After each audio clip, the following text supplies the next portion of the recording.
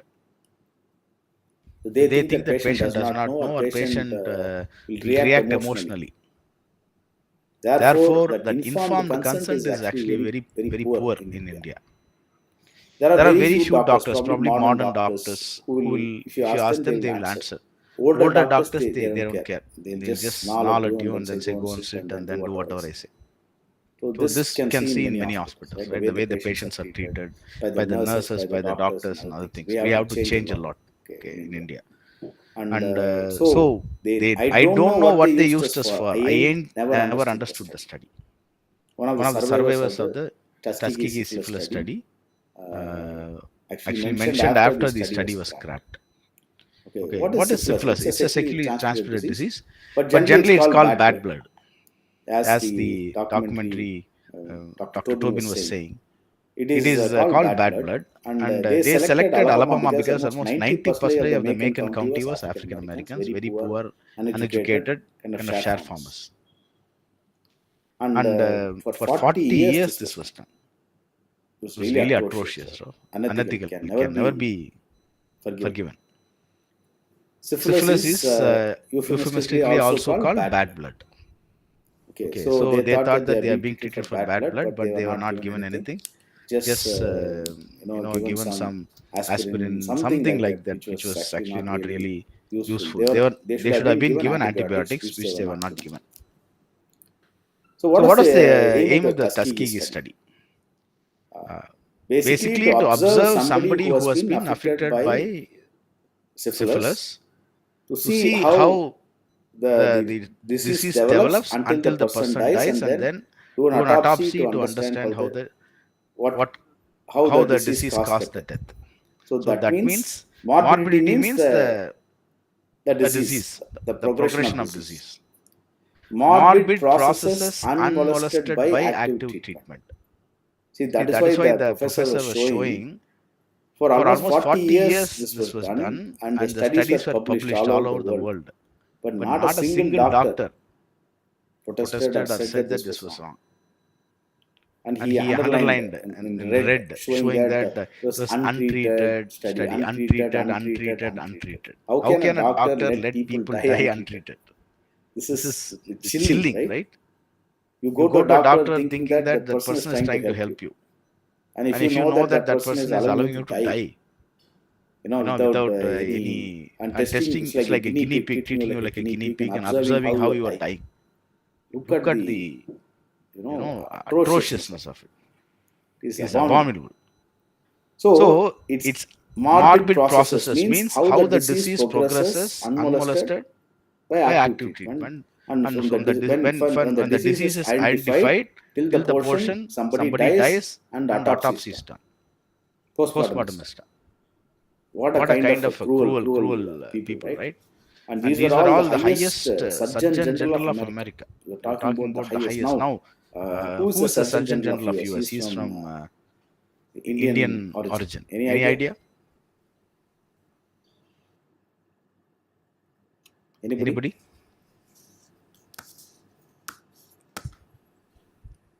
Any of you guys? Anybody?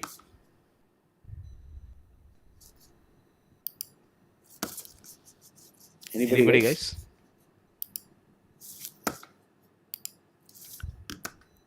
Surgeon General of India. Sorry, not General of India, but of the US. Who is it?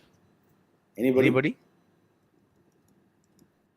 It's actually called Vivek Murthy, Dr. Vivek Murthy. He's the Surgeon General of the US. Okay. So who is Surgeon General? See, Surgeon General is actually the what do you call it? The topmost medical professional in the country. So basically, you have the Secretary of Health. Okay. Secretary of Health is a cabinet appointed position. Okay. Then that person is more of a politician. Okay. But the highest doctor, the person who takes the decision with the Center for Disease Control, almost all these top agencies, NIH, all these come under the Surgeon General. For example, we have let us say health minister, right? Under the health minister in India, if you have this system like the US, there will be a doctor who will be like the chief doctor of the country. everything that happens in the country, then basically he or she is responsible. Okay, not literally, but in terms of professional responsibility, or what do you call the portfolio responsibility. So the portfolio of seeing how the hospitals are run, how the experiments are done, how the medicines are produced. Okay, what is the new disease coming? What is the treatment for it? What is the pandemic? What is epidemic? What is happening in China? What is happening in India? Suddenly, people coming from India are bringing malaria. Or what is something like that? All these are under the Surgeon General. Like for example, Attorney General is the Chief Law Officer, right? In India also you have an Attorney General. Who is our Attorney General in India? Anybody? Anybody? Guys, you guys are not reading newspapers, you guys are not reading anything. Tell me. It's actually K.K. Venugopal, who is the Attorney General. So that means he is the top law officer of the country. Like in the US, they also have Attorney General. There is a top law officer. Likewise, Attorney General for law, Surgeon General is for the medical. Okay. So that is what it is.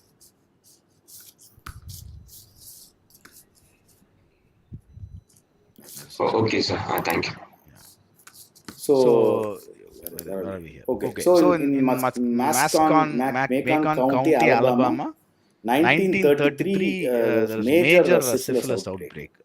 So then the American public health officials started treating it, or they pretended to treat it. So venereal disease means it's a sexually transmitted disease. Okay.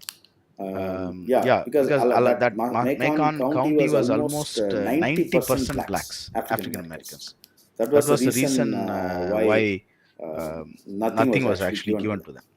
And any form of anti-syphilitic therapy. What is this? This is penicillin. Any antibiotic would have been more than sufficient. But this was not even given to them. Okay, that is a major issue.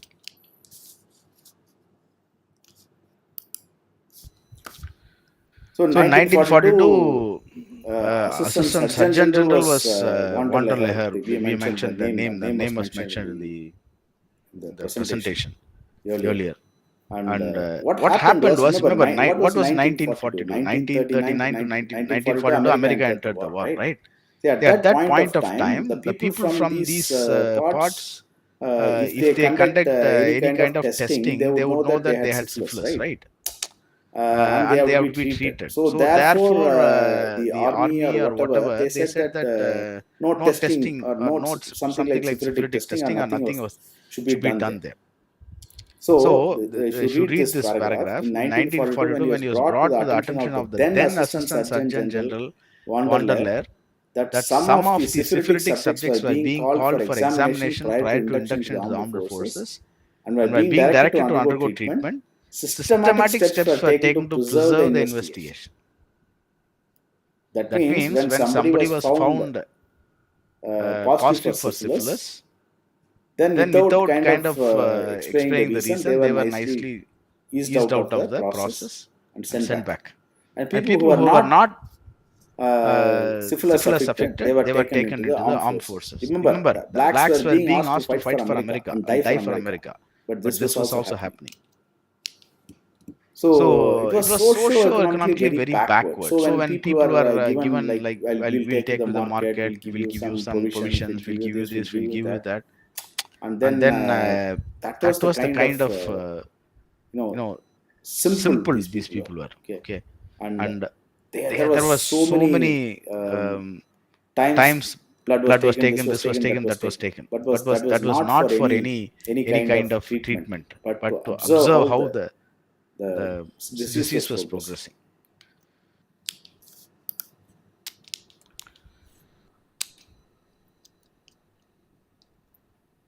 So the penicillin was 1943. People knew that penicillin was effective, and public health service did not even bother to use this Tuskegee. What was the reason? Such individuals seem to offer an unusual opportunity to study the untreated syphilitic patients from the beginning of the disease to the death of the infected person.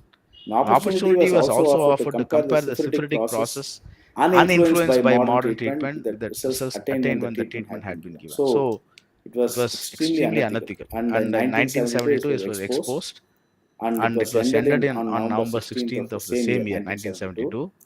Actually, according to the official estimates, 28 people had died, and 100 others were dead due to syphilis-related complications. At least 40 wives had been infected. 19 children had contracted the disease at birth. This is only an official figure. So, they were given 1.8 billion class action lawsuit was filed. But 3 million was demanded for each of the people. Okay. But it never came to trial, because how can the government allow this to go to trial? And out of court settlement was made, and each person was finally given something like 37,500, and people who died, they received $50,000 or something. So ultimately, this is what happened. Where is 1.8 billion, 1.6 billion, where it's $10 million, right? So we'll end with this slide, okay? It's, a lot of other slides are also there. So Tuskegee residents were promised cure for syphilis. So this is breach of trust. They were not told of the research. Their consent was not voluntary. They were promised economic and social development. They were not educated about the rights. So there was no informed consent. There was no fairness. There was no responsibility. There was no honesty. There was no respect. That's what we saw that, right? Project Management Institute says that we should have respect, honesty, fairness, and responsibility. None of these, neither respect, nor fairness, nor responsibility, nor honesty, was shown by the US government to the residents of Tuskegee. That is why democracy is very important. Democracy means at every level, people demand accountability. Because the more the governments, government cannot be 100% honest. But the government should not be so dishonest that we can't trust the government. So we should be, that's when the democracy makes governments responsible. And by building institutions which hold the governments responsible, we should ensure that the government is responsible to the people. The institutions represent the people and ensure that they don't become one with the government. They should have sufficient separation so that the institutions can operate independently and autonomously. See you guys. Next week is the midterm. I uploaded all the PPTs, and I also have the teasers. So good luck. You can attempt it from anywhere. Okay. Bye guys.